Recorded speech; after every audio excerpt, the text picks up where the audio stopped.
कॅटाय gel polish आजकाल एक खूप ट्रेंडिंग आर्ट मधला एक आर्ट आहे। तुम्ही खूप सारे इंस्टाग्राम आणि युट्यूब वरती व्हिडिओज बघितला असाल की हे कॅटाय जेल पॉलिश आणि हे मॅग्नेटिक टूल्सने क्रिएट करून दाखवतात।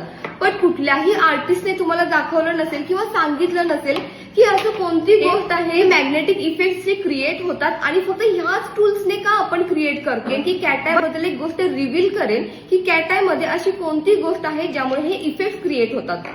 कॅटाय जेल पॉलिश मध्ये एक आयर्न ऑक्साईड म्हणून पिगमेंट्स आहेत किंवा एक पार्टिकल्स आहेत। ज्यावेळी आपण मॅग्नेटिक टूल सोबत हे जेल पॉलिशला यूज करतो त्यावेळी याचे पिगमेंट्स मूव्ह करायला सुरुवात करतात, ज्यामुळे एक 3D इफेक्ट मिळतो किंवा एक आपल्याला 3D शाईन क्रिएट होतो। दुसरं कन्फ्युजन एक असं असतं की कॅटाय नावाने ह्याला का ओळखलं जातं। काम तर हे मॅग्नेटिक टूल सोबत करतं, मग ह्याचं नाव कॅटाय का?